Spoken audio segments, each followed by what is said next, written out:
Bismillah walhamdulillah wassalatu wassalamu ala rasulillah amma ba'd.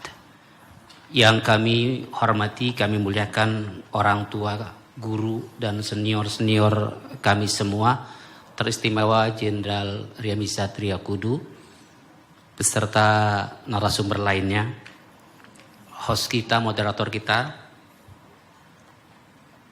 Saya teringat waktu saya SD, Ba'da Asyar saya masih ingat. Kalimat almarhum ayah saya.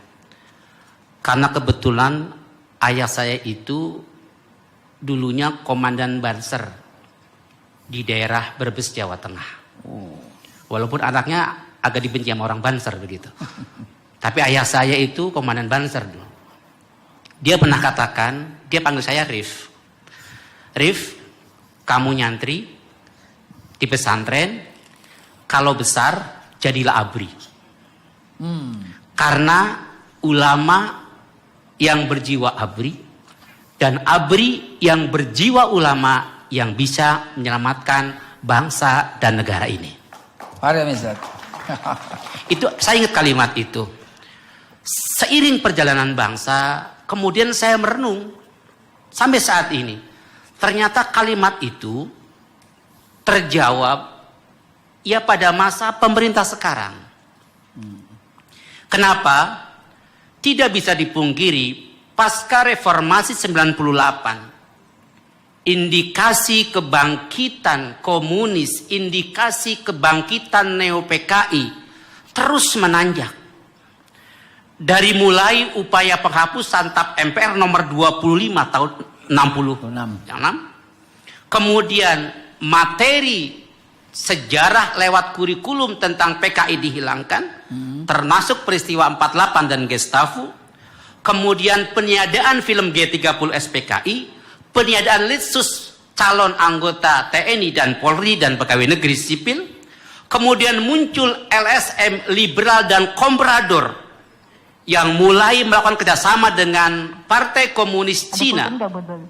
Kemudian mengeluarkan seruan, mengeluarkan ide untuk penghapusan kolom agama dalam KTP.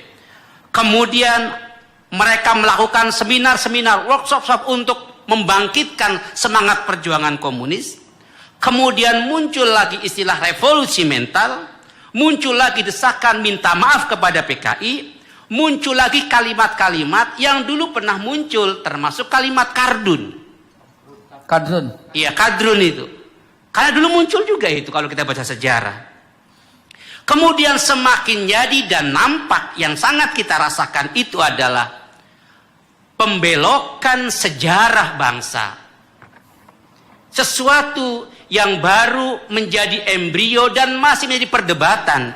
Kemudian dikukuhkan dalam sejarah bangsa lewat kepres bahwa Pancasila lahir 1 Juni. Ya.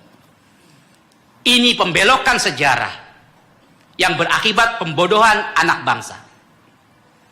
Kemudian muncul lagi pejabat yang tidak percaya dengan akhirat. Muncul lagi pejabat yang mengatakan agama musuh terbesar Pancasila.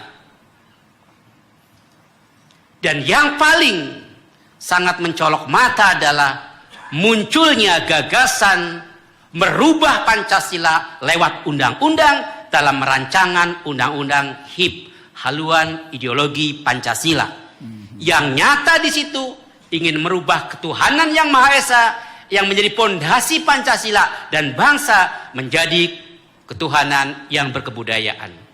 Di situ pula mereka ingin meringkas Pancasila menjadi Ekasila dan Trisila. Ini sebuah tindakan yang luar biasa, yang seharusnya pemerintah tegas terhadap siapa inisiatornya. Maka saya usulkan salah satu rekomendasi hari ini, mendesak agar inisiatornya tetap harus diusut. Supaya apa? Tidak ada lagi siapapun, kelompok manapun yang berani-berani ingin merubah Pancasila. Jadikan pelajaran.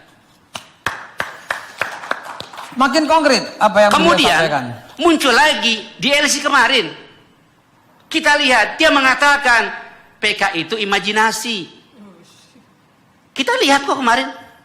Kalau imajinasi berarti nggak pernah ada dong.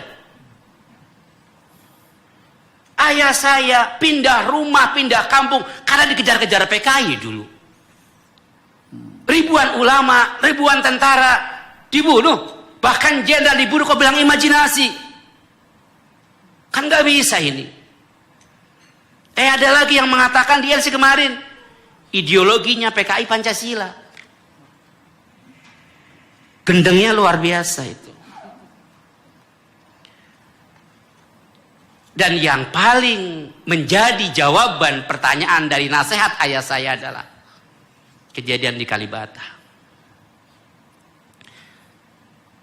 Terlepas apapun persoalannya, tapi bagi saya melihat jenderal diperlakukan tidak sopan, tidak etika oleh bawahannya, itu menyakitkan bagi saya. Tidak izin. Apa yang demo sebelah itu izin juga?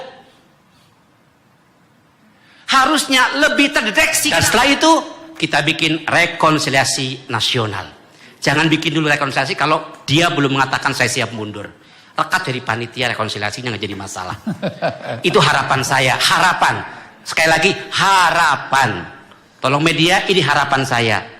Untuk menyelamatkan bangsa dan negara ini, segeralah Pak Jokowi mundur dari jabatan sebagai Presiden Republik Indonesia dan bentuk rekonsiliasi nasional untuk menyelamatkan bangsa dan negara ini. Mantap. Assalamualaikum warahmatullahi wabarakatuh.